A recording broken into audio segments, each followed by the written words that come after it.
के संरक्षण के विषय में सर्वप्रथम सुनील बत्रा और Delhi administration, Sunil Batra versus Delhi administration के केस में सुप्रीम कोर्ट ने कैदियों के जो मौलिक अधिकार हैं उनके संरक्षण के विषय में दिशा निर्देश जारी किए थे। और इसके बाद देश में एक नई बात उठी कि कैदियों के भी मानवाधिकारों के हमको संरक्षण करने हैं। आर्टिकल 21 और 22 जो देश के संविधान में प्रोवाइड करता है कि protection of life and personal liberty, और आर्टिकल 22 कहता है protection against arrest and detention. तो ये जो दो मूलभूत अधिकार हर भारतीय को मिले हैं, वो अधिकार एक कैदी के भी पास हैं। ये सुप्रीम कोर्ट ने सुनील बत्रा के केस में कहा। और इसके बाद देश में सुनील बत्रा के बाद और भी कई केसेस हुए जिसमें इंडियन जुडिशरी ने पॉइंट आउट किया कि आपको जो जेलों में संख्या कैदियों के लिए जो निर्धारित क्षमता है उससे दुगने या तिगने कैदी देश में इस समय आज भी है, तो उनकी स्थिति को सुधारना है, भोजन की स्थिति को सुधारना है, मेडिकल फैसिलिटीज सुधारना है। इसके अलावा जो भारतीय सीआरपीसी में भी प्रोविजंस हैं, आपके 303 और 304 में प्रोविजन है कि हर कैदी को या कि हर अपराधी को राइट टू डिफेंड है।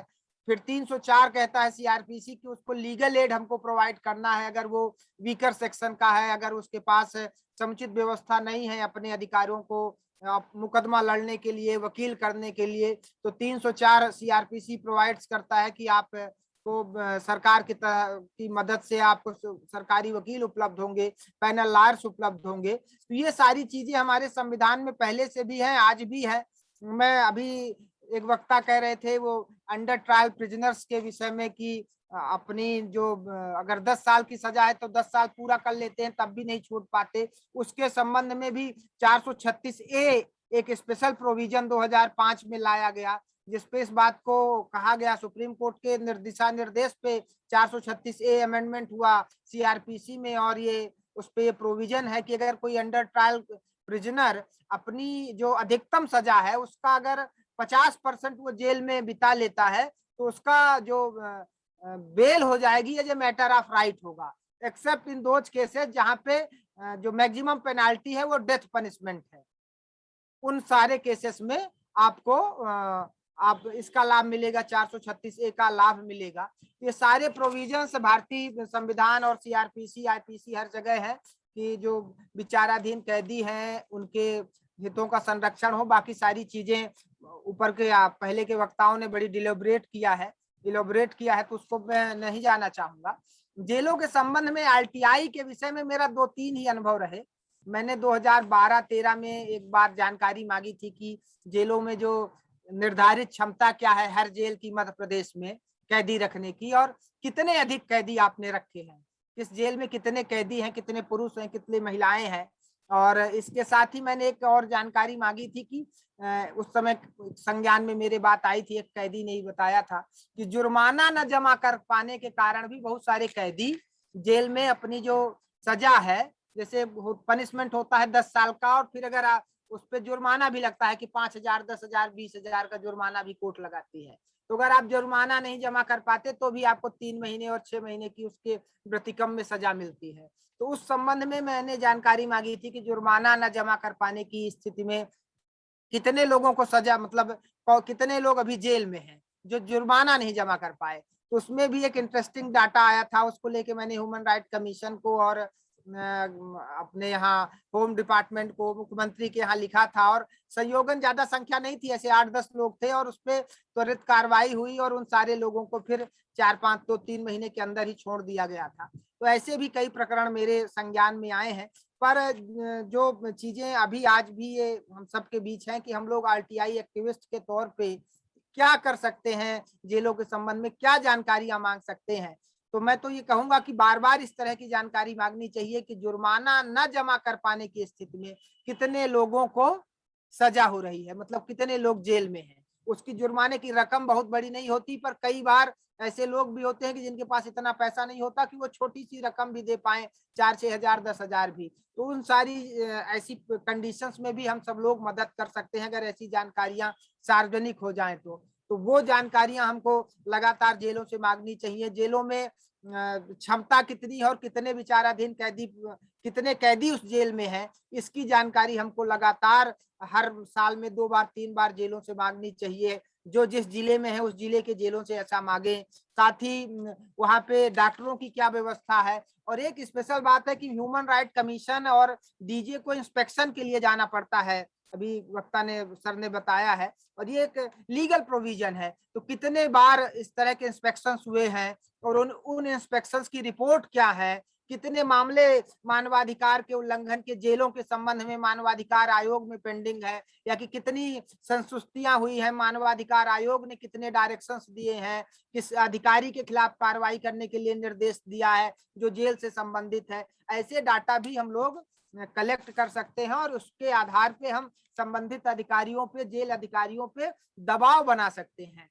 अब मैंने जब आरटीआई लगाई थी जेल के संबंध में, तो मैंने सेंट्रलाइज्ड डाटा मांगा था भोपाल से, जेल मुख्यालय से, तो उन्होंने मेरे आवेदन को प्रदेश के सारे जेलों में ट्रांसफर कर दिया और आप कहा कि आप जाके हर जेल से कलेक्ट करिए। तो हर जेल से तो जा पाना, कलेक्ट करना संभव नहीं था, पर 10-20 जेलों से मैंने फिर पत्र व्यवहार करके जानकारी मंगाई और जबलपुर वालों को तो मैंने पत्र भेजा, तो उन्होंने कहा नहीं आप आके लीजिए। तो फिर मैं जेल के अंदर गया और मतलब जेल के बैरक के अंदर ले गए, उनका ऑफिस था, वहां ले जाके उन्होंने मुझे जानकारी उसके संबंध में दी।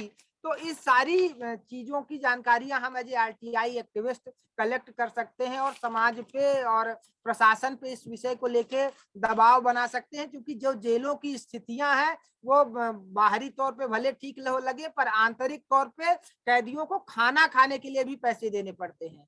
अगर आपको अच्छा भोजन चाहिए, अच्छा भोजन का मतलब कि माने नॉर्मल भोजन, वो स्पेशल ट्रीटमेंट वाले तो अलग कैदी होते हैं, पर नॉर्मल भोजन अगर आपको दाल रोटी और चावल चाहिए तो भी आपको महीने मंथली वहां पे कैदियों को ही पैसे देने पड़ते हैं। वहां पे कैदी बने हैं, कैदियों में हेड कैदी होते हैं, उनको आप पैसे अगर आप नहीं देंगे तो आपको अच्छी क्या माने साधारण क्वालिटी का भी भोजन नहीं मिलेगा। तो ये फैक्चुअल पोजीशंस जो जेलों की हम बहुत खराब है वहाँ के।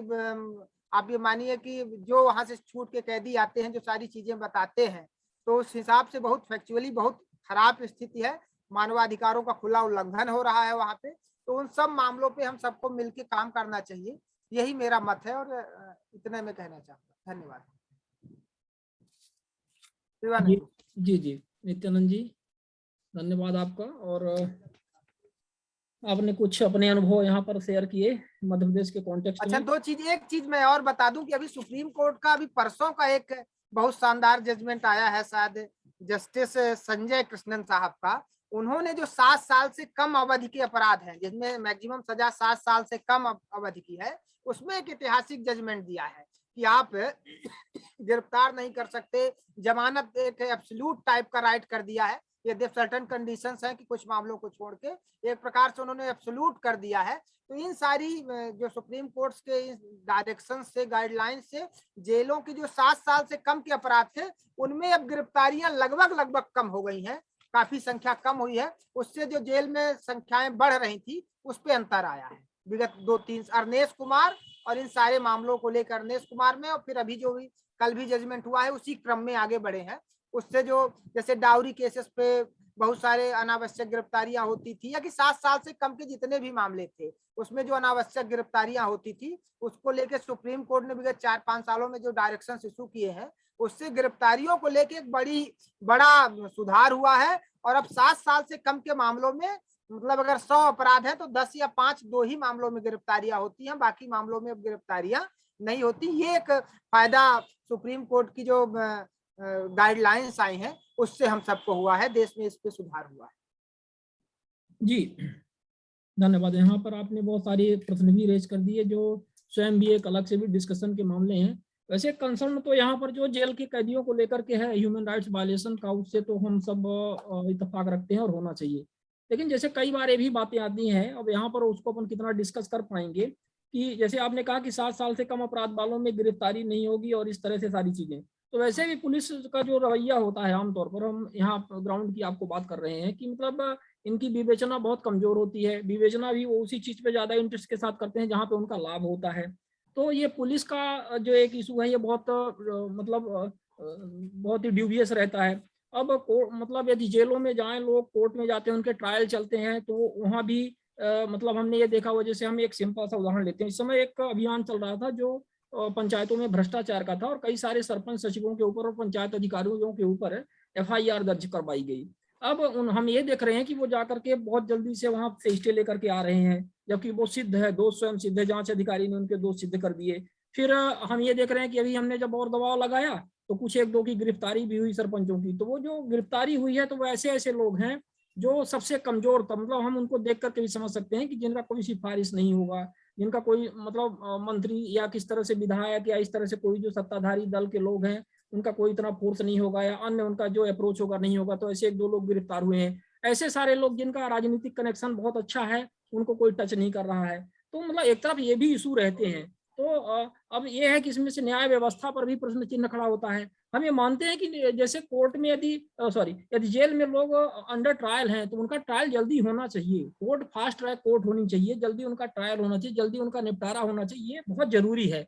लेकिन यदि कोर्ट ये सोचे कि जेल भर रही है और जेल भरने की मतलब कमी करने के लिए यदि वो कुछ ऐसे ही निर्णय देने लगे जिससे मतलब न्याय प्रक्रिया पर भी एक तरह से प्रश्न चिन्ह खड़ा हो जाए, तो यहाँ भी एक सवाल उठ जाता है। क्योंकि पुलिस पर तो बिल्कुल 1% भी विश्वास नहीं किया जा सकता। जो हमारे देश की पुलिस है, जो 1860-61 का जो भी है इंडियन पुलिस एक्ट है, यही पूरी तरह से अंग्रेजों का है, और यहाँ पर किस तरह से सब हो रहा है हम सबको पता है।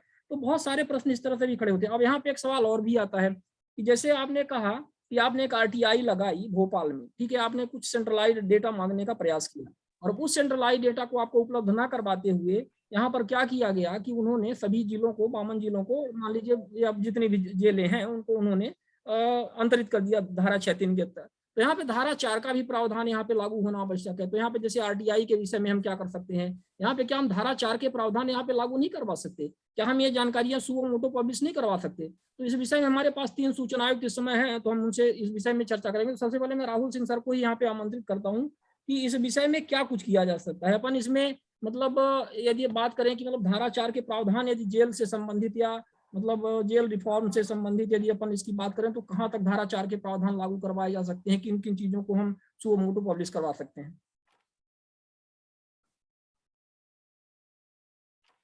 राहुल सर शायद जी हाँ सर हैं। शिवानंद जी, धारा 4 में तो ये आता ही है, क्योंकि कोई भी एडमिनिस्ट्रेटिव डिसीजन जो कि उसमें सेक्शन 4 में आप देखेंगे उसमें प्रोविजन है इसका, और या इस तरह कोई डिसीजन जिससे लोग प्रभावित होते हों, तो खास तौर से ऐसी व्यवस्था जिससे, जैसा आप बोल रहे हैं कि रिफॉर्म मेजर्स की बात होती है, तो ये तो सुओ मोटो देने का ही है, क्योंकि आप लोगों को जागरूक कैसे करेंगे, उनको उनके अधिकार के बारे में मालूम कैसे पड़ेगा, उनके व्यवस्था क्या है, क्या नियम है, क्या कानून है, क्या नॉर्म्स हैं। तो ये सारी व्यवस्था तो धारा 4 के तहत ही आती है, और मुझे लगता है कि इस तरह की इंफॉर्मेशन को तो उन्हें अपलोड करना चाहिए। जी नित्यानंद जी, जैसे आपने RTI लगाई थी, क्या ये जानकारी आपको लगता है कि धारा 4 के तहत साझा हो सकती थी? निश्चित तौर पे होनी चाहिए, पर 2012-13-14 की स्थिति थी, संभव समय आयोग भी इतना फंक्शनल नहीं था, तो फिर मैं आगे नहीं बढ़ा। जानकारियां मैंने कलेक्ट की थी, मैंने बताया ना, मैं बेसिकली जानकारी में जुर्माना के संबंध में मैंने मांगी थी, उस पर फिर हमने शिकायतें की थी, तो उस पर कार्रवाई हुई थी, और एक बड़ी संख्या नहीं थी। उसको लेके फिर यहाँ पे मीडिया ने भी काफी रिपोर्ट्स पब्लिश की थी, जो इन्फॉर्मेशन हमने निकाली थी, और मध्य प्रदेश हाई कोर्ट ने फिर उसको सुमोटो पिटीशन के तौर पे इंटरटेन कर लिया था जेल रिफॉर्म्स को लेके, और वो मामला अभी भी पेंडिंग है। सुमोटो रिफॉर्म पिटीशन फिर हाई कोर्ट ने उसको इंटरटेन कर लिया मीडिया रिपोर्ट्स के आधार पे। तो वो सारी चीजें थी, पर वो होनी चाहिए अगर इस तरह की जानकारियां सार्वजनिक हो जाए कि कितने लोग हैं जो जुर्माना न जमा कर पाने की स्थिति पे जेल में है। तो एक जो सोशल वर्कर हैं और या जो सिविल सोसाइटी है, ऐसे गरीब लोगों की मदद करके उनको जेल से जल्द निकालने का प्रयास कर सकती है। तो ऐसी जानकारियां अगर मंथवार सार्वजनिक हो जेल वेबसाइट में कि इस जेल में इतने लोग इस कारण से बंद हैं, इतना वो नहीं जमा कर पाए, छोटी रकम होती है 2000, 4000, 6000, तो मुझे लगता है कि एक अच्छा, इसमें सकारात्मक कदम होगा। इसमें एक बात आ गई, जैसे कहते हैं कि जेल के अंदर प्रताड़नाएं होती हैं, उनको उनके ह्यूमन राइट्स का वायलेशन होता है, तो यहाँ पर जैसे अपन सीसीटीवी कैमरे की बात करते हैं, तो क्या सीसीटीवी कैमरे जेल के अंदर नहीं लगाए जा सकते और उसको सेंट्रलाइज तरीके से कहीं एक हेडक्वार्टर में उसको बैठ के मॉनिटरिंग नहीं की जा सकती ऐसे, या है कि नहीं है ऐसे? विषय में मैं देखिए बहुत जानकारी नहीं है, पर कुछ सेंट्रलाइज सीसीटीवी कैमरास तो रहते ही है वहाँ पे, ऐसा नहीं और अब सारे कैदियों के लिए हर बैरक में लगते हो ऐसा मैं नहीं कह सकता। जी जी, विषय में मेरे पास नहीं मतलब किया जा सकता है। जयंत दास जी सर कुछ बोलना चाहते हैं, जयंत सर बोलना चाहते हैं। हाँ जयंत दास जी, आप अनम्यूट कर ले सर। करना पड़ेगा आपको। एक्चुअली सीसीटीवी कैमरा है जेल में। पहले जो जहाँ बैरक होता है जिसमें कैदी रहते हैं वहाँ उसके अंदर भी हाँ, आजकल नहीं है because of the privacy, because right to life dignity, इसके बाद में नहीं, लेकिन सीसीटीवी है उसमें। एक और मैं प्रोविजन मतलब मैं दिया था प्रपोजल कि जो वार्डर्स जितने जो वहां पे पेट्रोलिंग करते हैं उनके गले में एक एक वो टीवी मतलब कैमरा लगाया जाए, ताकि क्योंकि जो एट्रोसिटी होता है वहां पे जो टॉर्चर होता है इनके थ्रू ज्यादा होता है। कैदी जो कम करते हैं, जो सीनियर कैदी होते हैं, कुछ होते हैं बदमाश, वो थोड़ा वो कम करते हैं, वो किसके हौसले पे करते हैं, ये वार्डर्स के हौसले पे। तो ये मिली भगत होती है। तो जितने वार्डर्स जो ड्यूटी करते हैं, कहाँ ड्यूटी करते हैं, वो सो जाते हैं या ड्यूटी करते हैं, उनके वहां पे गले में एक कैमरा जो प्रपोजल दिया था, and I think they are going to consider it. CCTV है कैमरा, लेकिन कभी कभी क्या होता है किसी इंपोर्टेंट ये के लिए जो आरटीआई मांगा जाता है तो वो लिख देते हैं कि सीसीटीवी का फुटेज वो उसको खत्म हो गया, मतलब उसका ड्यूरेशन खत्म हो गया, हमारे पास नहीं है। लेकिन अभी सुप्रीम कोर्ट में जो एक ऑर्डर आया है कुछ दिन पहले कि ऑल जितना पुलिस स्टेशन है, जेल है, उनका जो सीसीटीवी फुटेज मिनिमम 6 मंथ के लिए स्टोरेज रहना चाहिए, उसका कैपेसिटी उतना होना चाहिए एंड हर जगह पे होना चाहिए, इंक्लूडिंग द हैजर बाथरूम के अंदर। तो अभी तक जो लगाया गया था वो 6 हफ्ते के अंदर होना चाहिए। अभी तक उड़ीसा में जो निकला मैंने जानकारी किया, वहां पे अभी टेंडर किया गया है, शायद सीसीटीवी से लग जाए वहां।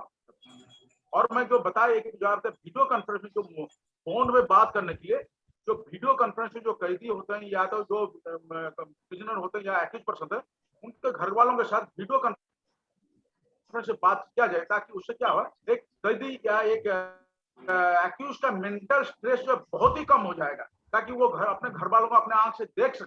ठीक है ना, इसके बारे में भी आरटीआई और ह्यूमैनिटी एक्टिविस्ट एक्टिव होना चाहिए। इसके बारे में जेल अथॉरिटी को और गवर्नमेंट को लिखना चाहिए, ताकि हम एक आध लिखने से नहीं होगा, सभी को लिखना चाहिए। यदि जहाँ पे एक आध जा रहा है कंप्लेन, चाहे वो सुप्रीम कोर्ट हो चाहे कोई भी अथॉरिटी हो, वहाँ पे 1 लाख कंप्लेन जाएगा, वहाँ पे वो लोग कंपेल हो जाएंगे लेने के लिए कोई एक्शन। हम लोग एक आध करते हैं इसलिए वो ड्रॉप हो जाता है, उसको डिले करते हैं, ये होता है। इतना मैंने, थैंक यू। मेरा एक सुझाव है शिवानंद जी कि आप मध्य प्रदेश कमीशन में कंप्लेंट दीजिए 18(1)F के तहत कि 36A जिनकी एलिजिबिलिटी है उनका लिस्ट हर महीने हर प्रिजन में डिस्प्ले होना चाहिए और वेबसाइट पे आना चाहिए। वैसे ही जैसे नित्यानंद जी ने कहा, जिन कैदियों को सजा इसलिए भुगतनी पड़ रही है क्योंकि वो छोटी अमाउंट्स नहीं भर पाते हैं, उसकी लिस्ट भी हर महीने, ये चीज हो सकती है। मगर मेरे ख्याल से इनिशिएटिव पहले एक्टिविस्ट को लेना चाहिए। 18(1)F के तहत आप कंप्लेंट कीजिए एंड मेरे ख्याल से आपका मध्य प्रदेश कमीशन बहुत ही अच्छा है, ऐसा ऑर्डर आराम से मिल जाएगा। महाराष्ट्र में हमने ऐसा ऑर्डर निकलवाया है। मैं एक बात बोलना चाहता हूँ इसमें, जैसे जयंत दास जी ने कहा और हमारे नित्यानंद जी ने भी, 1510 की जो हम लोग बात कर रहे हैं, ये हेल्पलाइन है, ये हर एक जेल में लगाने की बात चल रही है। प्रपोजल ऑलरेडी हम लोग ने नालसा को दिया हुआ है और अभी कुछ दिनों के अंदर हमारी हाई लेवल में मीटिंग भी होने वाली है, जिसके अंदर पर्टिकुलरली ये जेल के अंदर एक ऐसा लाइन क्रिएट किया जाए कि जो सीधा नालसा, डालसा या डिस्ट्रिक्ट में या तालुका में उनके ऑफिस में ही सीधे घंटी होगी और उसको जो भी बात बोलना है वहां बोल सकता है। और हम लोग ट्राई ये कर रहे हैं कि वहां पे कोई जेल का ऑफिसर खड़ा ना रहे, वो जब बात करे ही कैन टॉक इंडिपेंडेंटली। ये चीज का, क्योंकि बहुत सारे दबाव है जेल के कि तुमको ये बोलो, तुम वो बोलो, वो सामने खड़ा रहेगा, बोल ना पाए। तो ये इसके ऊपर में भी हम लोग ने बहुत खुल के चर्चा की है एंड वी थिंक जरूरत पड़ेगी तो इसी चीज पे आगे एक बार और वेबिनार भी करेंगे। धन्यवाद। एक्चुअली विषय मैं और बताना चाहूंगा कि जेल में एक सिंडिकेट काम करता है। हमारे पास तो लोग आते हैं और बताते हैं सारी चीजें को। जो मैं कह रहा था कि भोजन तक के लिए अगर आपको मंथली पैसे अगर आप वहां ना पहुंचाओ तो गरीब कैदियों को भोजन का थर्ड का फोर्थ कैटेगरी का भोजन मिलता है। थर्ड भी छोड़ दीजिए, सामान्य भोजन भी बहुत खराब स्टैंडर्ड का भोजन देते हैं। वहां पे आपको साधारण भोजन भी अगर चाहिए तो जो विचाराधीन कैदी हैं, जो सीनियर कैदी है, वहाँ एक सिंडिकेट बना है। जो सीनियर कैदी है और नए लड़कों से, नए जो कैदी आते हैं उनसे वसूली करते हैं और उस वसूली का एक बड़ा हिस्सा जेल अथॉरिटीज के पास जाता है। इस तरह की रेगुलर शिकायतें वहां से आती हैं सर। ये तो मिश्रा जी आपने बहुत सही बात कही है। और देखिए हम एक बात कही जाती है कि जो सिनेमा होता है वो कहीं ना कहीं समाज का एक आईना किस्म का होता है। तो वर्तमान में या उस समय कंटेम्प्रेरी जैसा भी समाज रहता है सिनेमा, तो हम जैसे सिनेमा भी देखते हैं, बचपन से हम देखते आए हैं, फिल्में देखते हैं, तो किस तरह से उनका एक सीन दिखाता है जेल के अंदर। आप देखते हैं कि एक मोटा ताजा कैदी होता है, बढ़िया वहां पर बहुत तगड़ा रहेगा, वो अपना पैर दबाएगा, हाथ दबाएगा इस तरह से, और बाकी कैदी आकर के उसके सामने जी हुजूरी करेंगे, तो उसका एक गैंग होता है। तो ये सारी चीजें तो होती हैं जेल के अंदर। क्योंकि ठीक है, जो गए हैं वो अपना अनुभव बता रहे हैं, यहाँ पे जयंत दास जी ने शेयर किया।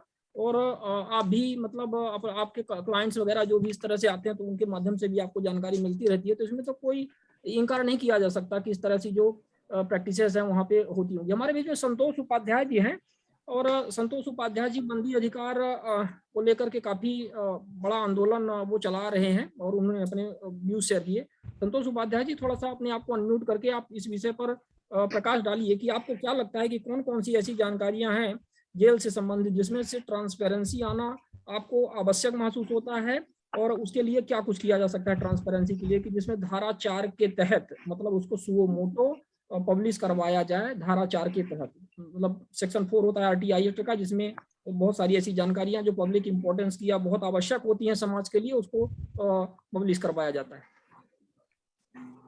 देखिए, जेलों में तो पहली चीज ये होनी चाहिए कि जेल की ओवर क्राउडिंग की पोजीशन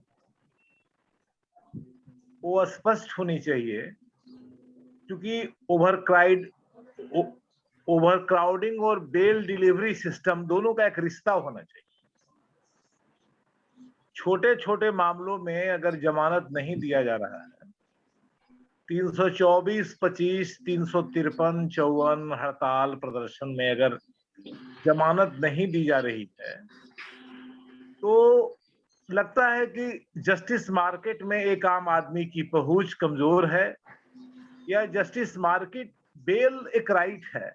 मैं इसको इसलिए जोड़ रहा हूं कि अगर मान लीजिए कि किसी घर में जगह नहीं है और जबरन वहां आप आदमी ठूस रहे हैं, तो अपने आप में यह एक ह्यूमन राइट का वायलेशन है। तो जुडिशरी और जेल के बीच एक कनेक्टिविटी होनी चाहिए, और जो एडवोकेट है और सजग नागरिक हैं उनको भी जानना चाहिए कि हमारे जिले की जेल में, हमारी अनुमंडल के जेल में उसमें क्या क्या चीजें हैं। और ये उस जिले का जो डालसा है, डालसा के पास ये रिपोर्ट होनी चाहिए, और डालसा में कोई कभी भी जाकर उस रिपोर्ट को प्राप्त कर सके। दूसरी बात, जेल में बीमार रोगियों की जो फहरिस्त होती है वो निश्चित तौर पे उनके परिवार के आदमियों को सूचना देनी चाहिए कि भाई आपके परिवार का आदमी बीमार है, या संबंधित कोर्ट को सूचना देनी चाहिए कि आपने जो इस कैदी को भेजा है इसकी तबीयत खराब है। आप सीधे उसकी डेथ हो जा रही है तो उसकी पोस्टमार्टम रिपोर्ट भेज रहे हैं। जो न्यायाधीश किसी को भेज रहा है तो वो जो एक्यूज्ड है जुडिशियल कस्टडी में है, तो जुडिशियल कस्टडी का अर्थ क्या है? वो आपको सेफ रहने के लिए भेजा गया है। तो जो आदमी भेज रहा है उसको तो आप सूचना देंगे, तो कोर्ट के माध्यम से मुवक्किल को और अभियुक्त के वकील को सूचना हो जाएगी कि मेरा मुवक्किल खराब है। तो मेरा मानना है कि जब तक बाहर से जेल की दुनिया पे, जेल के प्रशासन पे दबाव नहीं दिया जाएगा, तो जेल में बंदियों का जो राइट है, जीने का राइट, सबसे बड़ा राइट तो वही ना है, जीने का राइट, वही समाप्त हो जाएगा। दूसरी बात, जो भारत के तमाम जेलों के बारे में, कुछ मॉडल जेल को छोड़ दीजिए आप, अगर कोई भी आदमी गए जेल, या अपना जयंत दास जी जेल गए थे पुरी के जेल में, तो वहां जो जन सुविधाएं हैं, टॉयलेट और पानी, वो स्लम वाली है। तो निरंतर नागरिकों को बड़े अफसोस के साथ कहना पड़ रहा है कि जेलों में जो विजिटर बहाल होते हैं, हर जेल के विजिटर होते हैं, 3, 4, 2, 3 ऐसे बहाल होते हैं, वो विजिटर मूलतः सरकार के आदमी हो जाते हैं, और वो जाते हैं दफ्तर में और घूम फिर के लौट जाते हैं, टॉयलेट नहीं देखते। तो यह खबर नागरिक जन को होनी चाहिए। नेक्स्ट बात है कि जो जेल में दौरा होता है, इंस्पेक्शन होता है हाई कोर्ट का, डिस्ट्रिक्ट जज का, उन दौरों की रिपोर्ट सार्वजनिक होनी चाहिए। वो गोपनीय रिपोर्ट नहीं है, आप उसको सिर्फ ऑफिशियल मान के जेल के दस्तावेजों में और न्यायालय के दस्तावेजों में नहीं रख सकते हैं। वो आम आदमी को जानना चाहिए। अखबारों में आता है कि न्यायाधीश ने व्यवस्था पे असंतोष व्यक्त किया, या न्यायाधीश ने व्यवस्था के बारे में कहा कि नहीं बहुत अच्छी व्यवस्था है, तो उन्होंने क्या रिकमेंड किया, और वो जो रिकमेंड कर रहे हैं उस पे क्या इंप्लीमेंट हो रहा है। तो जेलों की बहुत सी ऐसी चीजें हैं वो आम जनता को मालूम नहीं। आप देखिए, आप किसी भी डिस्ट्रिक्ट कोर्ट में जाएं तो देखेंगे कि जेल हाजत से कैदियों की भीड़ एक ही हथकड़ी में 4-4 आदमी को लगा के कोर्ट हाउस तक ले आए। तो कोर्ट हाजत से कोर्ट रूम तक जो आने की प्रक्रिया है, उसमें कई जगह सार्वजनिक सड़कें भी होती है, सार्वजनिक दफ्तर भी होते हैं, उनको क्रॉस करके जब वो कैदी आ रहा है कोर्ट में, और कोर्ट में भी उसको हथकड़ी में खड़ा किया जा रहा है, तो इसमें क्या जानना है आपको कि क्या हो रहा है? ये सीधा ह्यूमन राइट का वायलेशन है, और इस पे तमाम न्यायपालिका चुपचाप है, सरकार चुपचाप है। कई फैसले हैं कि हथकड़ी बेड़ी में नहीं रखना है। बिहार में रोहतास में सासाराम और विक्रमगंज ऐसी जगह थी जहां हथकड़ी तो लगती ही थी, कमर में मोटा रस्सा लगता था। हम लोगों ने मोटे रस्से के खिलाफ आंदोलन किया और मोटा रस्सा समाप्त, बिल्कुल जानवरों की तरह जूलॉजिकल हैबिट के अनुसार एक ही रस्से से 10 आदमी को बांध दिया जाता था, और एक सिपाही हाँकते हुए सड़क क्रॉस करके ले जाता था। तो इसमें मैं नहीं समझता हूं कि क्या चीज जाननी है जेल के बारे में जो ओपन है, और हमको लगता है कि भारत के हर कोर्ट में एक ह्यूमन राइट कोर्ट है जो एडीजे 1 के रूप में नोटिफाइड कोर्ट है। तो एडीजे 1 और तमाम डिस्ट्रिक्ट जज को, न्यायाधीशों को दिख रहा है कि कैदियों के राइट का उल्लंघन हो रहा है। आफ्टर ऑल हो क्या रहा है? इसलिए जेल के बारे में साथियों यह नहीं सोचे कि कुछ जानकारी लेनी है। जो जानकारी ओपन फ्लोर पे डांस कर रही है कि रोजाना उनके राइट का वायलेशन, रोजाना हम उनको हथकड़ी में देख रहे हैं, किशोर बच्चों को हथकड़ी में देख रहे हैं। दिल्ली के अंदर जो सबसे लॉ एंड ऑर्डर में उम्दा कहा जाता है, दिल्ली के अंदर भी जो किशोर बच्चे डेट्स पे आते हैं, उनको पुलिस की उसी भारी भरकम गाड़ी से उतारा जाता है जिसमें सो कॉल्ड अपराधियों को लाया जाता है। जबकि आप कह रहे हैं कि ये बच्चे हैं, इसको अभियुक्त नहीं कहना है, इसको किशोर कहना है, इनका सर्वोत्तम हित देखना है। तो जेल और अपराध की दुनिया में जो घुस गए हैं, उनको प्रशासन और नागरिक जो दोनों, उनका जो अभियुक्तिकरण कर दे रहा है उनको सजा देने के पहले, बिना सजा हुए वो आदमी निर्दोष है, इनोसेंट है, और उसकी इनोसेंसी का पूरा सम्मान होना चाहिए, और उसको इज्जत से जीने का अधिकार होना चाहिए। इसका रोजाना हनन हो रहा है। इसके लिए आरटीआई हो, आदमी की अंतरात्मा हो। उपाध्याय जी चलिए, जी। हाँ जी, बहुत ही आपने बातों को, गंभीर बातों को रखा। लेकिन यहाँ पे हम सभी से पूछते हैं, सबसे पहले हम आप ही से एक प्रश्न पूछते हैं कि जो जी। जुडिशियल फेलियर और जो पुलिस व्यवस्था का जो फेलियर है, उसको जेलों के साथ क्यों जोड़ा जाए? मतलब हम ये क्यों नहीं कहते कि जो न्याय व्यवस्था है वो फास्ट होनी चाहिए? ये 20-20, 25-25 साल, 30-30 साल जो ट्रायल चलते हैं, ये ना चल करके ये फास्ट होना चाहिए। हम ये क्यों नहीं कहते कि हमारी पुलिस सुधारे और जो ये विवेचना का जो तरीका है वो बदले, जो पुलिस FIR दर्ज करती है वही विवेचना ना करे? हम इन मुद्दों को क्यों ना यहाँ पर उठाएं? क्योंकि यदि हम ये कहेंगे कि जेल बंद हो जानी चाहिए, जेलों में मतलब कैदी ना रखे जाएं, तो इससे तो ये भी होगा कि अपराध तो कम नहीं होगा, अपराध तो बढ़ रहा है। तो फिर आप कैदियों का क्या करेंगे? मतलब एक तरह से ये भी तो प्रश्न उठता है ना। देखिए, पुलिस सुधार की बात और अनुसंधान की बात, दो बातें आपने की। तो बिहार में एक एक्स डीजीपी अभयानंद हुए, उन्होंने प्रयोग किया था कि अनुसंधान के लिए अलग पुलिस होनी चाहिए। तो उन्होंने रिकमेंड तो कर दिया है, लेकिन अभी वैसा जमीन पे उतर नहीं पाया है। और जहां तक आप पुलिस रिफॉर्म की बात कर रहे हैं, मैं एक बहुत छोटी सी जानकारी आपको दूं कि सुप्रीम कोर्ट ने डीके बसु गाइडलाइन दिया था कि इसको हर थाने में, सार्वजनिक जगहों पे लिखवाना चाहिए। क्या हुआ डीके बसु गाइडलाइन का डायरेक्शन? तो प्रशासन पुलिस सुधार करना कहाँ चाहती है? पुलिस सुधार उसके एजेंडे में नहीं है। लोकतंत्र का चहुमुखी विकास उसके एजेंडे में नहीं है। पूरी दुनिया में और पूरे भारत में जो जल, जंगल और जमीन का संघर्ष चल रहा है, उसमें निर्दोष सामाजिक कार्यकर्ताओं को अपराधी बना के जो पेश किया जा रहा है, उसमें पुलिस सुधार की जो स्थिति है बहुत मंद गति से चल रहा है।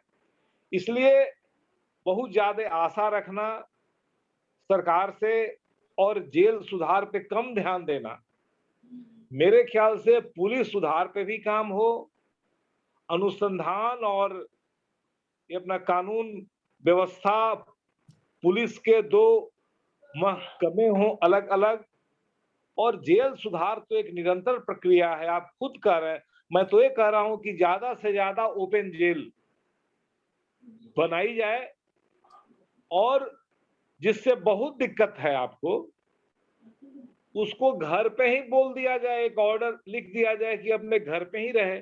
बहुत से देशों में हो रहा है, बहुत से फैसलों में हो रहा है।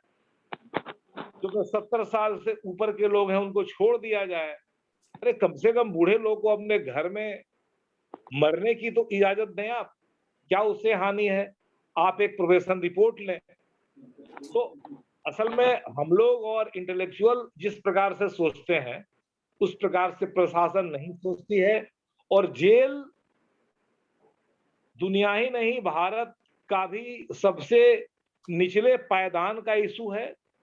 बिहार में तो कोई जेल मंत्री नहीं है, तो निचले पायदान में इसको तो होम डिपार्टमेंट से सोशल वेलफेयर डिपार्टमेंट पे ले आना चाहिए, और तमाम MP और MLA कम से कम जेल इंस्पेक्शन करें, और समाज के प्रबुद्ध नागरिकों की भी टीम जब चाहे जेल विजिट का परमिशन उसको उपलब्ध होना चाहिए, वो देखे। आप सिक्योरिटी का काम देखते रहे अपना, तब जाके जेल के बारे में कुछ अंदाजा होगा बाहरी वर्ल्ड को, मेरा यही कहना है। जी धन्यवाद। जयंत दास जी, आप इसमें कुछ जोड़ना चाह रहे हैं? धारा 4 के तहत कौन सी जानकारी आप चाहते हैं कि सूचना आयोग इसमें साझा करवा सकता है? जो बहुत महत्वपूर्ण दो जानकारियां, 2-3 जानकारियां जिसको हम मानते हैं। जेल जो अथॉरिटी है, तो धारा सेक्शन 4 है, उसके अंदर सारे मतलब जैसे पूरी का जेल है, उसका details of this one active person and convict person, total details होना चाहिए, कब से कब तक हैं, और ये जो एक्यूज पर्सन है किस किस को क्या क्या किस मैटर पे हैं, इनका बेल का मैटर क्यों नहीं हो रहा है, ये सब सार्वजनिक होना चाहिए। एक क्यों कभी कभी क्या होता है, कोई एनजीओ या तो कोई अच्छा आदमी जो है, किसी आदमी जो वो जेल में सड़ रहा है क्योंकि वो कोई पेनल्टी वो नहीं दे पाए, 100 रुपए का, 200 रुपए का, 500 रुपए का, एटलीस्ट वो जानने के बाद थ्रू सेक्शन 4 वो इसके लिए उनको हेल्प कर सकें, चलिए पैसा देके उनको निकालने के लिए। चलिए ठीक है, ये घूम फिर करके वही 2-3 चीजों पे बात आ जाती है कि ये जो जुर्माने की बात नित्यानंद जी ने उठाई थी वो, और 436 सेक्शन के तहत ए के तहत जो 50% से अधिक जेल भुगत चुके हैं लोग, उनकी जानकारी सार्वजनिक करने वाली। चलिए इसके लिए हम 18(1)(f) के तहत, जैसे गांधी जी ने कहा, हम लोग इसके लिए प्रयास करेंगे, और हमारे जो भी यहाँ पे अन्य साथी हैं सभी स्टेट्स में, ये 2-3 पॉइंट्स आप लोग नोट कर लीजिए, और ज्यादा से ज्यादा RTI का धारा सेक्शन 18(1)(f) के तहत आप ये कंप्लेंट बना करके अपने अपने सूचना आयोग को भेजें, तो ये जो हमारी मीटिंग होती है थोड़ा सा फ्रूटफुल भी हो सके। तो ये 2 मोटो है, 2 पॉइंट है, आप नोट करिएगा, इसको हम बाद में शेयर भी करेंगे, ग्रुपों में भी शेयर करेंगे। अब हमारे बीच में बहुत सारे लोग हैं जो हैंड रेज किए हुए हैं, शायद वो भी अपनी अपनी बात कुछ जोड़ना चाह रहे हैं। तो सबसे पहले मैं विजय पाल सिंह पालीवाल जी को यहाँ पे बुलाऊंगा। विजय पाल सिंह जी, आप अपनी बात रखिए। शिवानंद जी, एक्चुअली एक स्लोगन आप पुलिस के अंदर में देखेंगे, अपराधियों में डर, आम जन में विश्वास। अब क्या उल्टा हो गया कि आम जन के अंदर तो डर हो गया और अपराधियों के अंदर में विश्वास हो गया। अभी अपन जेल की जो बात कर रहे थे जयंत दास जी, मैं तो आपको राजस्थान की जेल की बात बताऊंगा कि राजस्थान की जेल के अंदर से तो एक्सटॉर्शन के रैकेट्स चलते हैं। अभी एक बहुत बड़ा केस हुआ था बत्ती लाल जी का, तो ये हो गया कि वहां के अंदर जो बड़े अपराधी होते हैं वो छोटे अपराधियों से भी एक्सटॉर्शन और दूसरे जो लोग आते हैं उनसे भी लेते हैं। और दूसरा आपको मैं बताऊं, जैसे जयंत दास जी हैं तो विसल ब्लोअर को भी घुमा फिरा के या कहीं ना कहीं जो एक्टिविस्ट हैं उनको भी कहीं ना कहीं झूठे केसों में मुलजिम बना के जेलों के अंदर में ठूसा जा रहा है। ये तो हिंदुस्तान में हो रहा है, बहुत ज्यादा हो रहा है। तो इसके बारे में कम से कम विसल ब्लोअर को भी सचेत रहना होगा, और जयंत दास जी जैसे मुद्दे तो बहुत सारे होंगे। बहुत बहुत धन्यवाद, थैंक यू वेरी मच। जी धन्यवाद आपका विजय पाल सिंह जी। और हमारे बीच में हैंड रेज किए हुए यहाँ पर अनिल कुमार पूर्णिया बिहार से। अनिल कुमार पूर्णिया, क्या पूछना चाह रहे हैं आप? सर ये कहना है कि जो जेल सुधार बंदी सबका बातचीत हम लोग सुने सभी ने, तो इसमें से एक बात जानकारी चाहिए कि जेल सुधार में सारी बातें हो गई, बंदी सुधार के बारे में बातचीत हो गई, लेकिन क्या जितनी बातें की गई सारी कुछ ये सब सुधार करने के लिए हम लोग क्या प्रयास कर रहे हैं, इसके बारे में कुछ दिशा निर्देश देने की कृपा की जाएगी। हम लोग क्या कर रहे हैं, आम जनता क्या कर रहे हैं, हम लोग जागरूक जनता क्या कर रहे हैं, हम लोग क्या कर रहे हैं, क्या कर सकते हैं? जी मतलब क्या आपका प्रश्न है कि हम लोग इसमें क्या कर सकते हैं सुधार के लिए, कि क्या कर रहे हैं वर्तमान में? नहीं, क्या कर भी रहे हैं और क्या कर भी सकते हैं, ताकि जनता जागरूक हो, तभी ये कुछ होगा सर। क्या कर रहे हैं ये तो हमें जवाब देना पड़ेगा, ये हमारे एक्सपर्ट नहीं दे पाएंगे। और जहां तक सवाल है क्या कर सकते हैं, उसके लिए तो बता दिया है। वैसे ठीक है, आपका प्रश्न किससे है? जी आपने किससे प्रश्न पूछा है, किन महाशय से आपने प्रश्न पूछा है? हमारे जो सोनन जी, मुझे लगता है कि ये संतोष उपाध्याय जी या फिर जयंता कुमार दास जी इसका जवाब दे सकते हैं, क्योंकि ये ऑलरेडी उसमें काम कर रहे हैं और ये इश्यूज भी उठाते रहते हैं। और इवन प्रवीण पटेल जी भी इसका जवाब दे सकते हैं, क्योंकि इन लोगों ने काफी काम किया है। और जहां तक, और साथ में इन्होंने मिस्टर संतोष उपाध्याय जी ने, आप कार्यक्रम में अगर शुरुआत में जुड़े हो तो उन्होंने विस्तार से बताया भी था कि किन किन इश्यूज को लेकर के आप RTI दायर करके जानकारी ले सकते हैं जेल से। सर कहना यह है कि सर वो मैंने सारी बातें सुनी, लेकिन RTI दायर करते हैं तो दायर करने की बात जब आती है तो जब जेल में पहुंचता है, मैं खुद जेल गया हुआ हूँ सर, 353 में 379 में मुझे जेल भेजा गया प्रशासन द्वारा, और उसमें से हमें हाई कोर्ट द्वारा बेल दिया गया 8 महीने बाद, तुरंत बेल नहीं दिया गया। तो ये मेरी RTI का ही ये कमाल था कि सिर्फ RTI कर दिए थे हम, इसीलिए हमें जेल भेज दिया गया था, और जानबूझकर एक मामला लगा दिया गया कि ये सरकारी कामकाज में बाधा डालते हैं। 353 लगा दिया गया सर, असॉल्ट हुआ नहीं 353, 186 लगाना चाहिए, जबकि मेरे द्वारा कोई ऐसा कार्य नहीं किया गया, झूठ मूठ का किया गया, क्योंकि उससे पहले हम ही एक केस किए थे उन लोगों पर, एक दिन पहले, दूसरा दिन केस करके हमको ये फंसाया गया। अनिल कुमार, तो RTI करना कोई गुनाह हो गया। अरे अनिल कुमार जी, अब आपका विषय थोड़ा सा डिफरेंट है। एक्चुअली क्या है कि आप उसके कॉज पे जा रहे हो, हम लोग बेसिकली जेल के व्यवस्था के बारे में बात कर रहे हैं। आप जी। क्यों जाते हैं जेल, वो भी अपने आप में मैं बोल रहा हूँ कि एक जो इससे पहले किसी ने कहानी बताई थी कि बिना टिकट के वो पकड़ करके जेल में डाल दिया था, बिना टिकट के चल रहे थे, जबकि टिकट था उनके पास। हमारे परिचित पहचान में एक लॉ का स्टूडेंट था, यहाँ भोपाल की बात बता रहे हैं आपको, प्लेटफॉर्म पर उनको पकड़ लिया था, वो उनके पास प्लेटफॉर्म का था टिकट, और वो प्लेटफॉर्म के टिकट के बावजूद जो है उनको बता दिया कि ये बाहर से आ रहे थे, वो किसी से मिलने गए थे, और पुलिस वालों से फिर उनकी बहस हो गई। पुलिस ने बोला कि अच्छा बहस कर तो हमारे साथ, चलो थाने ले गए, डंडे वंडे मारा, एक जगह उन्होंने कहीं साइन करवाया, उसने साइन भी कर दिए, जज के सामने पेश हुए तो उसने भी आर्ग्यू करने की कोशिश की, लेकिन जज सुनते कहाँ हैं, उन्होंने बोला नहीं बिना टिकट के चल रहे थे, बस जाइए जेल जाइए। तो फिर अल्टीमेटली जमानत लेनी पड़ी और फिर वहां से छूटे। तो ये आप कॉज की बात कर रहे हैं कि कहाँ से वो शुरू होता है, ये सब चीजें होती हैं। यहाँ दूसरी बात हो रही कि जेल के अंदर जो व्यवस्था है, जो कैदियों के राइट्स हैं, उसके बारे में हम डिस्कस कर रहे हैं। हाँ, तो सर कैदियों की राइट्स सुनील खंडेलवाल जी सुनील खंडेलवाल जी ने हैंड रेज किया। सुनील खंडेलवाल जी अपना प्रश्न पूछें, अपनी बात रखें।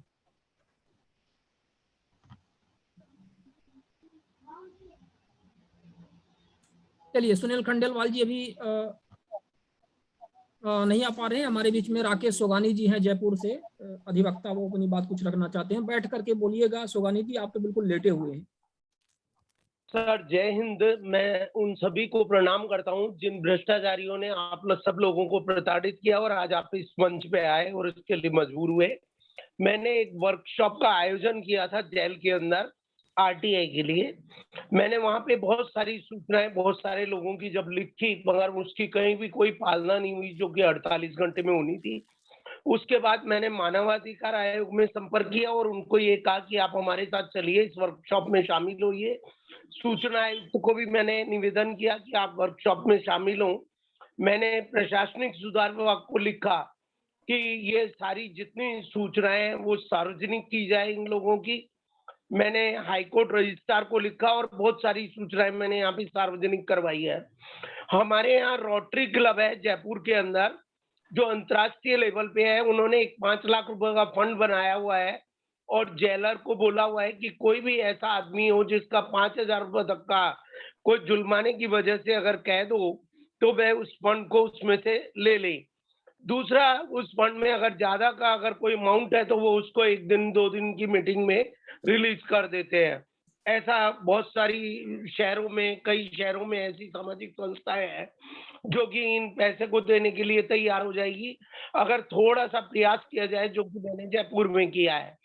अब सवाल ये आता है कि जेल के अंदर जो हमको 48 घंटे में जो सूचनाएं मिलनी चाहिए, अगर वो सूचनाएं मिल जाए तो बहुत सारे लोग जो जेलों से बहुत जल्दी बरी हो जाए, जेलों में जाएंगे ही नहीं, पुलिस पर नियंत्रण हो जाएगा। सोगानी जी, आपने कहा कि 48 घंटे के अंदर जेलों से जानकारी मिलनी चाहिए, सूचना नहीं मिलनी चाहिए। आपके हिसाब से वो कौन कौन सी जानकारी जो हम 48 घंटे के अंदर जेलों से ले सकते हैं? सर जेलों के अंदर जो 48 घंटे की जो सूचना है, जैसे हमने कोई कैदी था अंदर, तो उस कैदी के लिए एक कार का उस पे चोरी का केस लगा दिया गया। उसको ये कहा गया कि बहुत दिन पहले ये हमको रास्ते में मिला और इसने हमको एक आईडी दिया और कहा कि मैं कार के पेपर लेके आता हूँ, और ये लेके नहीं आया और हमने इसको आज इसलिए गिरफ्तार किया। तो वो आदमी बोलता है कि इन्होंने आईडी तो मुझसे कर लिया है, ये कार मेरे से मैंने कभी दी नहीं है। तो ये कार जहाँ खड़ी हुई थी वहां सीसीटीवी कैमरे हैं, वहां से मेरे को इसकी रिकॉर्डिंग अवेलेबल करवाई जाए, मगर वो रिकॉर्डिंग नहीं मिली। वो किसी बैंक के बाहर खड़ी हुई थी तो उसमें सहयोग नहीं मिला। अगर वो पता पड़ जाता कि ये पुलिस ने जालसाजी के साथ कोई पुरानी उनके पास किसी चोर की एक गाड़ी प्राइवेट पार्किंग में रखी हुई थी, और वो ऐसा करते हैं, पुलिस ने करीब 200 केसेस 48 आवर्स की जो जानकारी है सोगानी जी, वो जीवन और स्वतंत्रता से संबंधित होती है। तो एक तो आपने ये ठीक बताया कि इस तरह से सीसीटीवी की अपन जानकारी ले सकते हैं, और अन्य इस तरह से कौन कौन सी जानकारी जेल से संबंधित हो सकती है, थोड़ा शॉर्ट में बताइएगा। अगर आप एक कैदी से बात करेंगे तो उसकी बड़ी पीड़ा होती है, बहुत ज्यादा पीड़ा होती है कि अभी जस्ट कुछ लोगों को पुलिस कस्टडी में डेथ हो गई थी उसकी, तो एक समझौता पत्र अधीक्षक ने, एडिशनल एसपी ने और सबने साइन करके दिया कि हम इसके गांव वालों को, इसके परिजनों पे कोई मुकदमा दर्ज नहीं करें।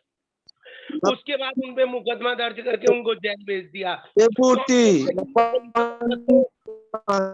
जारी किया है, राज्य सरकार का प्रतिनिधित्व करते हुए प्रतिभूति जारी की है, ये मान्य है या नहीं है, और आपने किस हैसियत से लिखा, और आपका नियुक्ति पत्र दे, और आपने जो नियुक्ति के टाइम में जो शपथ पत्र लिया वो दे, वो मुझे जमानत के लिए 48 घंटे में अगर मिल जाती तो वो सारे जो लोग के वक्त थे, एसपी, एडिशनल एसपी और एसडीएम, जिन्होंने समझौता पत्र लिखा, उसके बाद भी उनपे काउंटर एफआईआर दर्ज कर दी। तो ऐसी हजारों सूचनाएं हैं, अगर हमको 48 घंटे में मिले तो मैं करीब 40% आदमियों को जेल से बहुत जल्दी बाहर निकाल के ला सकता हूँ, पहली बात। दूसरी चीज, जेल में जाता कहां से आदमी? पुलिस के मार्फत जाता है। पुलिस के जितने थाने हैं वो हाईजैक हो गए हैं, उनको माफिया चला रहे हैं, उनको बहुत सारे लोग जो हमारे राजनेता चला रहे हैं जेलों को, थानों को। अगर इन थानों के अंदर जितने भ्रष्ट अधिकारी हैं वो सर्वोच्च न्यायालय की पालना में कैमरे लगवाना ही नहीं चाहते, और लग भी जाते हैं तो नीचे स्तर के भ्रष्ट जो है वो उनको खराब कर देते हैं। अगर पुलिस थानों के अंदर प्रॉपर कैमरों की व्यवस्था हो तो मैं कहता हूं कि जेल का रास्ता देखने वो कम से कम 20% आदमी मैं कम कर सकता हूं जिनको जेल का रास्ता ही नहीं मिलेगा। अगर थानों में नियंत्रण हो जाएगा, जो फर्जी केस बन रहे हैं, जो माफियाओं के केस बन रहे हैं, जो माफिया जेलों को, पूरा जेलें हाईजैक है। केवल 46 जैकों में 865 राजस्थान की थाने हैं, 46 में कैमरे लगे हुए हैं। हमने पूछा कि ये कैमरे कब लगाए गए, कितने खराब हैं, सूचना के दिन कितने चालू थे, इनको ठीक होने के लिए क्या प्रयास किया, तो आपको बड़ा आश्चर्य होगा कि 865 थानों में 46 थानों में कैमरे चालू हैं, बाकी कैमरे बंद हैं। जो माफिया है, जो जेलों को चला रहे हैं, जिन्होंने हाईजैक कर लिया है, वो चाहते ही नहीं है कि कैमरे लगे। और जो थाने के निम्न स्तर के, छोटे स्तर के जो कर्मचारी हैं, भ्रष्ट हैं, जो केवल माफियाओं के लिए काम करते हैं, वो उन कैमरों को रोज खराब करते रहते हैं। अच्छा ठीक है, ये बात तो आई। ठीक है, राहुल सिंह सर कार्यक्रम में हमें लगता है कि जाना चाह रहे हैं, तो हम राहुल सिंह सर का यहाँ पे विदाई करते हैं कार्यक्रम से। सर बहुत बहुत धन्यवाद, आपने अपना अमूल्य समय दिया है। सर मेरे पास बहुत बड़ा आंकड़ा है जेलों का, जो भी उन्होंने बताया। मैं हर जेल के अंदर एक फंड दे सकता हूँ राजस्थान के लिए कि कोई भी आदमी में 10 लाख 20 लाख रुपए एडवांस जेलों के लिए व्यवस्था कर सकता हूँ कि कोई भी अगर 5,000 10,000 रुपए के लिए एक दिन जेल में नहीं रहने दूंगा उसको मैं। ठीक है, धन्यवाद। आपने जनरल नित्यानंद जी, मैं थोड़ा सा इंटरप्रेट कर रहा हूँ थोड़ा सा। आप सुगानी जी, आप मेरे से भी कांटेक्ट करिए, विधि मंत्री हैं शांति धारीवाल जी जो कोटा से हैं। आपको मैं बहुत अच्छी तरीके से जानता हूँ, तो आप एक बार संपर्क भी करिए, क्योंकि हम आपको और हमको सरकार के सामने भी इस बात को उठाना चाहिए। सुनिए, शांति धारीवाल जी ने 36 करोड़ रुपए हमारे जयपुर मेट्रो में भूमि अवाप्ति में किसी गोपाल चमर के नाम से चरागाह की जमीन कर दी, और मेरे को जेल एक लड़के ने लड़की बन के मुकदमा दर्ज कर दिया 354 का। 10 साल से शांति धारीवाल जी उसकी आईडी नहीं दे सकते। 161 में ऐसे गवाह लिखे गए हैं जिनका धरती में कोई अस्तित्व नहीं है, जिनमें अनुबंध पत्र नहीं लिया गया, वो आज तक कोर्ट में हाजिर नहीं हुए।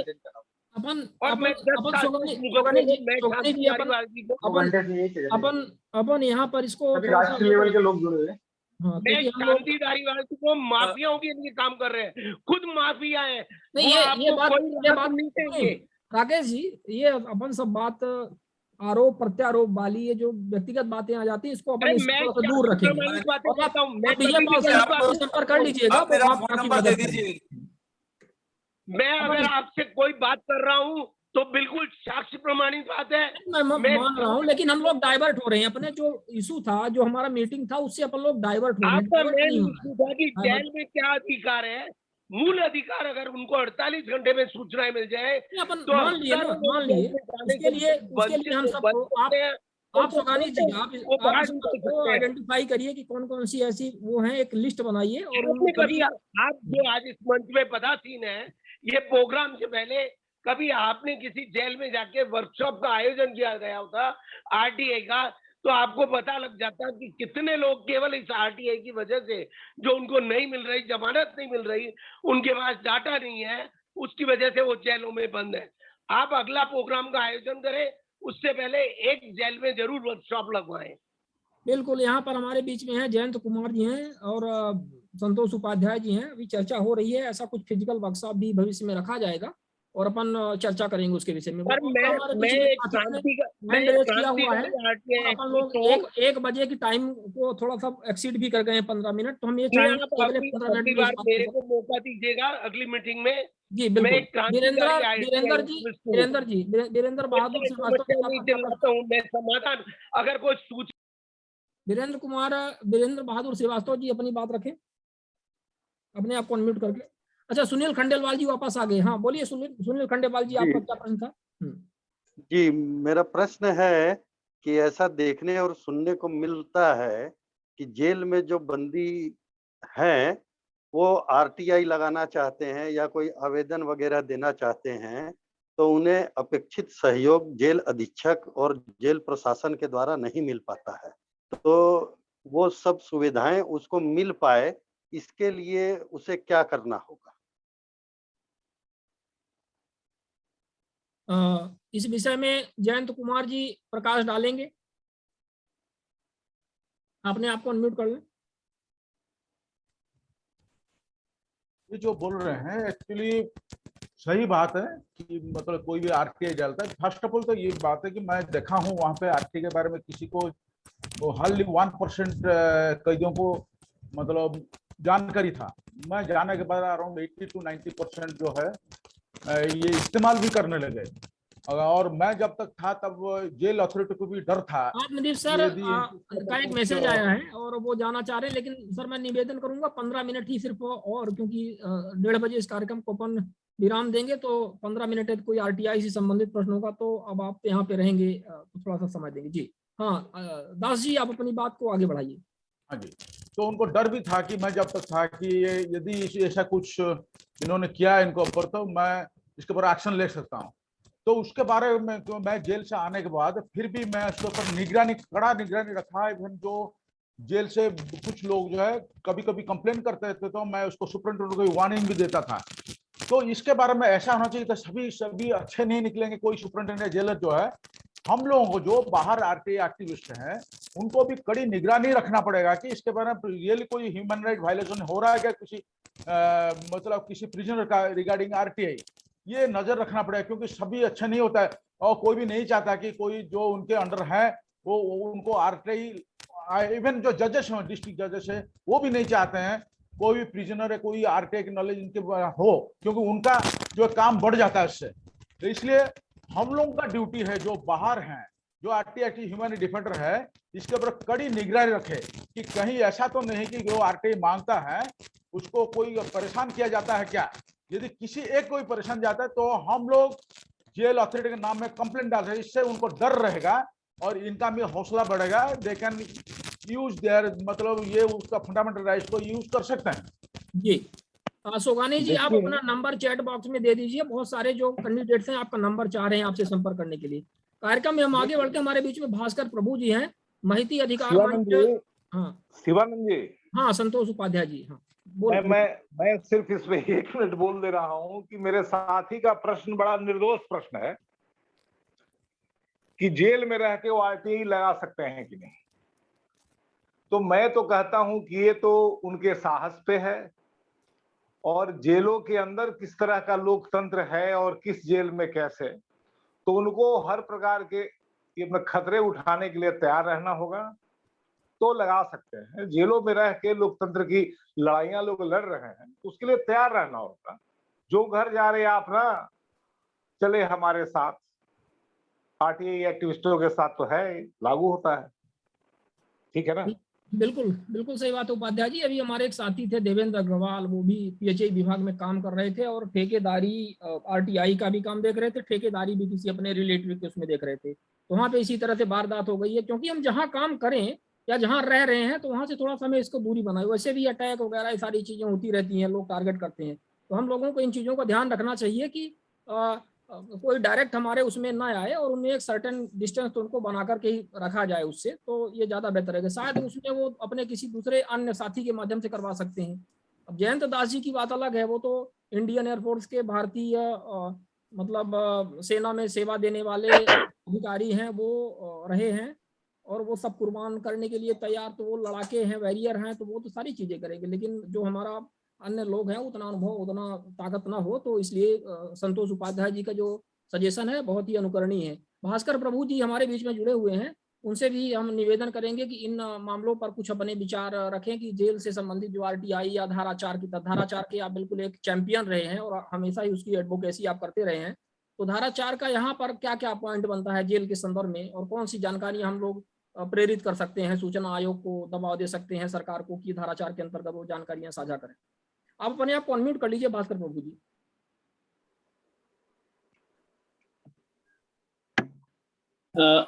सूचना अधिकार के कायदे में ही लिखा है कि